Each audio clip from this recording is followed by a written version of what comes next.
So, after day one of the first test in Mount Maunganui, it's time for the return of Ask George.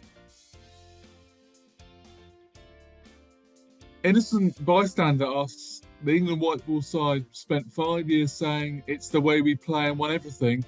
Is that an acceptable response when questions are asked of Root and Stokes' dismissals? Hello, Inno. It's a good question. Broadly, yes, but I think that during those years as a one-day side, they improved and they became, they learned. And, everyone thinks of that team as scoring 400 and stuff and smashing huge totals. What did they score to win the World Cup? 240 odd, yeah? So they learned to become a much more sophisticated side, and maybe this test team are in the process of doing that too.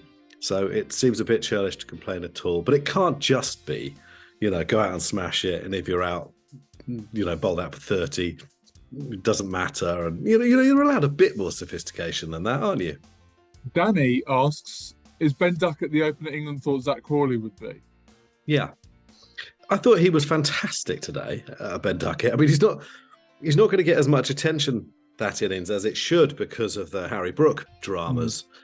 But I thought he looked a class act. And I thought that he scored really quickly without having to take that many chances because he's got a really wide range of stroke.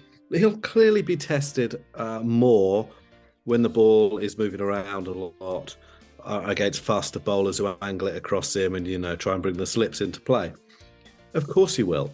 But I thought he was terrific today. And I think he's got a decent defensive game as well. Yeah, I think he's the real thing. Ian Moss asks, is Root's form or shot selection starting to be a worry? Well, it depends what you mean by worry. I mean, he's still very, very good at cricket. I think he's got one score over 23 and 10. I like to think he's in the glass spider period of his career. David Bowie, yeah, brilliant. But he did an album called The Glass Spider. In fact, he did a whole tour. Very, very bad. Or Paul McCartney in the sort of a frog even chorus part of his career. Yeah, everyone likes Paul McCartney, apart from maybe Heather. But no, if the frog chorus was clearly not one of the high points. The point being, even the greats can have a bad run. And it doesn't look as if he's quite settled down into getting the best of himself in the way this team plays. I don't think he needs to go into sort of fifth gear quite as much as he does. The thing he's always been brilliant at, as good as anyone you'll ever see, is getting off strike, rotating strike, scoring runs. You'll never see him tied down, really. So he just needs to calm the hell down. Is it a worry? No, he'll be fine. Reece Benjamin asks, how does cricket throw the rule book at Tim Southey 11 overs an hour for most? I guess that doesn't include going to fetch the ball as often as New Zealand had to, particularly in the first two sessions. There were some compromising factors, but I think Reece raises a fairly good point. Do you know what? I reckon that Ben Duckett might have got his 100 before lunch had New Zealand maintained a better overrate, because he was, what did he get, 84, 88 even? 80, and he was out in the 19th over. Yeah?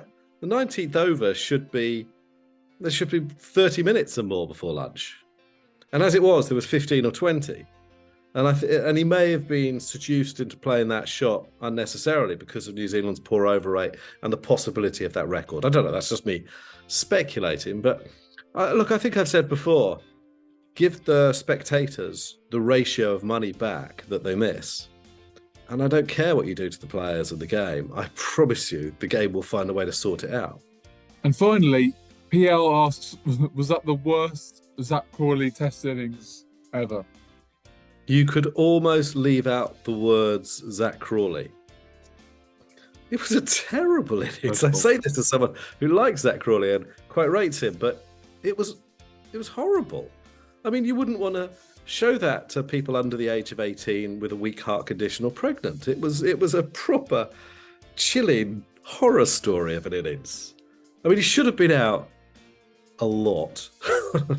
And it was, and then he dropped a catch, quite an easy one, late in the day. Yeah, he's had an absolute shocker of a day. Obviously, doesn't necessarily define him. But the fact is, England are about to go into a home summer where they have one batter too many. And he's not making the decision as difficult as it should be right now. But as I say, it doesn't define him. He's obviously got a high ceiling as a player. But that was worrying. It reminded me a bit of, maybe I'm being a bit harsh, but you know when Jason Roy opened and it didn't look, Jason Roy's obviously got all sorts of positive qualities, but he probably shouldn't have been opening in England in a test. And Zak Crawley just didn't look like he could play the moving ball to save his life. And that's a bit of a worry, bearing in mind that he's going to play a lot of tests in England. So, look, he had a really bad day and he'll have an opportunity to bounce back from it probably tomorrow. But there is pressure on those top order places, with Johnny Bairstow coming back. And maybe someone else will end up opening. So it was a bit of a horror story.